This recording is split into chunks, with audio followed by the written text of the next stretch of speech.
Tene Birahima Ouattara, le colonel Dozo plus 3 généraux ivoiriens, aperçus dans un restaurant à Paris. Les hiboux de Krissiapi ont aperçu Tene Birahima Ouattara dit Lafiole, le colonel Dozo Zakaria Kone, les généraux Apalo Touré Alexandre de la gendarmerie, Ibrahim Gonkoulibaly d'Igoz et Bakary Diarra-Souba en pleine ripaille dans un restaurant de la place parisienne. Au moment où la capitale française est en proie à des soubresauts politiques et sociaux violents, ces 5 ostogrottes n'ont rien trouvé de mieux que d'aller faire bombance avec l'argent du contribuable ivoirien dans les restaurants parisiens. Les hiboux de Krissiapi, qui les ont repérés, se sont approchés discrètement de leur table et ont pu entendre distinctement leurs conversations animées. Les gonzes causaient tranquillement du 4e mandat prochain d'Alassane Gaspard Dieudonné Ouattara alias Chameau et de toutes les dispositions qu'ils doivent prendre pour assurer la capture du pouvoir d'État en 2025. On pouvait entendre clairement le général Diarra-Souba dire qu'il fallait en finir rapidement avec le PPACI de Laurent Gbagbo, car, je cite, « Si on les laisse faire des meetings, petit à petit, ils vont donner du courage aux autres et les amener à la révolte. » Monsieur le ministre, il faut cibler 2 membres forts du PPACI et les mettre aux arrêts. Surtout leur Picasse et leur Catinat. Il faut arrêter ces 2-là et vite. Propos suivis de l'approbation vigoureuse de la tête du colonel Dozo Kone Zakaria. Quant à Tene Birahima Ouattara dit Lafiole, il faisait le compte-rendu d'une rencontre qu'il aurait eue avec un officier français dont nous n'avons pas pu capter le nom ni le prénom. Cependant, il assurait que cet officier était très inquiet de l'avenir de la Côte d'Ivoire parce que mal informé de la situation politique ivoirienne. Et Lafiole de déclamer devant ses convives admiratifs « Ces Blancs-là ne connaissent rien de la Côte d'Ivoire. Avec toutes les réalisations, pont, route de mon grand frère, qui peut le battre à des élections? Qui peut parler en Côte d'Ivoire? Celui qui s'amuse avec nous, on le broie. Tous des vauriens, ces faux politiciens. Ils ne courent tous que pour l'argent. En plus, on a l'armée avec nous. Donc, qui peut oser jouer avec nous? D'ailleurs, tous les Ivoiriens aiment Alassane. Tous les jours, il me demande à moi de dire à mon grand frère de changer la constitution pour être président à vie. Mieux, les rois et chefs traditionnels ont demandé à voir mon aîné. Il va les recevoir à Yamoussoukro la semaine prochaine. Ils vont officiellement lui demander d'être candidat pour 2025. Et le colonel Dozo de renchérir. « Monsieur la ministre, moi j'étais idiot que la grande féticheur dit que Papa Alassane va gouverner le pays là, faut 25 ans. Et de poursuivre son propos en djoula, tiens l'eau, Anka Saraka Boudron, ce qui signifie en français, faisons les sacrifices seulement. Ces convives inconscients alternaient propos décousus et éclats de rire, comme s'ils étaient à la campagne. Pour eux, la Côte d'Ivoire est une vache à lait, leur royaume pour des siècles. Pauvres Ivoiriens. Yakou. Au commencement, le RDR s'est appelé RDR, Rassemblement des Républicains. Il y a le mot républicain, la République de Côte d'Ivoire. Vous l'avez compris? La République, c'est le bien commun à tous les Ivoiriens. Ça est dans leur nom. Et on doit se comporter en conséquence quand on a pris ça comme nom pour un parti politique. Je voudrais leur répondre que nous sommes dans une république. Et moi, Marie-Odette, je suis de l'opposition. Je ne peux pas les caresser.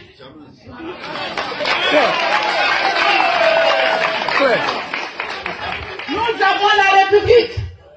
Ils ont dit, quand ils sont venus chez moi, que le chef de l'État de Côte d'Ivoire est leur fétiche. Alors, s'il est leur fétiche, qu'il laisse la République de Côte d'Ivoire. Il doit le faire. C'est ce qu'ils ont dit. Deuxièmement, ils ont pris un deuxième nom pour se laver. Ils ont pris un deuxième nom, le RH2P. Il y a le rassemblement des oufouettistes, un grand nom en Côte d'Ivoire. Pour la démocratie et la paix. Mais je vais parler de ces deux derniers mots. La démocratie et la paix. La démocratie demande que ceux qui ne sont pas contents de toi dénoncent ta gouvernance. Et moi, Mario Dex, je vais dénoncer la gouvernance de M. Ouattara. Nous souffrons dans ce pays. La démocratie demande que la personne, si tu n'es pas content même, qu'il soit président, qu'il soit chef de l'État, étant donné que je ne suis pas de son parti et que je ne suis pas content de sa gouvernance, je dois le dénoncer, je dois le critiquer. Et moi, je vais critiquer M. Ouattara. Ils ont pris le deuxième. Non, ils ont dit la paix. Dans un pays, quand on prend le pouvoir, c'est celui qui est au pouvoir qui construit la paix. Qui cherche la paix avec son opposition. On n'écrase pas l'opposition. Et on ne prend pas en otage toutes les ressources du pays pour que les autres souffrent. Nous souffrons dans nos maisons. Alors quand on dénonce, on ne peut pas mettre les autres en prison pour que d'autres soient libres, alors qu'ils ont fait pire. Nous en parlons et on envoie une milice chez moi. C'est une honte pour la République. Vraiment. C'est une honte pour la République. Hein? Nous avons tous honte. On ne peut pas gouverner avec des milices.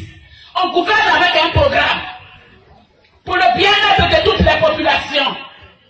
Sans exception, qu'on soit de l'opposition. Qu'on ne soit pas du parti au pouvoir. Mais quand tu prends un pays, c'est pour tout ce peuple-là et toutes ces populations qui y vivent là que tu as pris le pays. Et non pas pour ton camp. Et nous le dénoncerons parce que nous ne sommes pas d'accord. C'est notre pays à nous tous. Et celui qui a le bien commun doit savoir le partager. Dites-le à M. Ouattara et à tous ceux qui m'attaquent. Ils doivent partager la richesse de la Côte d'Ivoire. Ils ne doivent pas nous écraser dans notre propre pays. Et quand on parle, on nous envoie des milices qui viennent, moi, me menacer de mort. Est-ce qu'on doit toujours mourir? Il faut accepter la contradiction. Non! Notre fétiche. Et notre fétiche à nous. Et ils ont de se Ouattara comme fétiche. Ils ne peuvent pas l'imposer aux autres. On ne doit pas nous imposer Ouattara. Par la violence, non. Jamais. Je dis bien non par la violence. Nous n'allons pas accepter la violence. Nous devons dénoncer. Les Ivoiriens sont en prison depuis 2011. On vient d'amener ceux qui sont allés soutenir leur leader. Or donc on soutient son leader parce que toutes ces menaces que je reçois, toutes ces injures que je reçois, c'est pour leur leader qu'ils le font. Donc on peut soutenir son leader. On peut soutenir son leader, non? Donc il faut on doit menacer Mario Dato. Pourquoi on doit lui envoyer une guerre à son domicile? Alors que tous ceux qui ont parlé, tous les journaux, c'était mon nom. Tous les journaux, depuis le lundi passé là-bas. C'est mon nom. On peut dénoncer, et je dénonce encore que les Ivoiriens là, ils sont vivants. Sous Ouattara, ils dorment dans les cimetières. Ils sont vivants. Et les familles vivent dans les cimetières, vivants.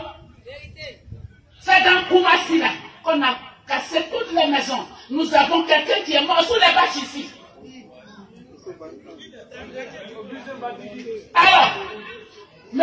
Augustin Didi, qui est mort sous la bâche, vivant avec sa famille sous une bâche, parce qu'on lui a brisé, on lui a détruit la réalisation de toute une vie. On ne peut pas dénoncer cela. Est-ce une injure? C'est pour ça qu'on doit me trouver dans ma maison pour me menacer, envoyer des milices. Mais quel jour le RDR va être responsable? Il faut être responsable pour gouverner un pays. On ne prend pas un pays pour pour le gouverner pour son clan, pour sa famille. C'est notre bien commun, la Côte d'Ivoire. C'est pour nous la Côte d'Ivoire, c'est notre bien commun. Et la République, là, c'est notre bien commun. Le mot République, c'est la République de Côte d'Ivoire. Donc la République de tous les Ivoiriens. Il faut que le RDR le sache. Chris Yapi ne ment pas. Retrouvez Chris Yapi sur ses 2 chaînes YouTube, sa chaîne Dailymotion, Instagram et VK.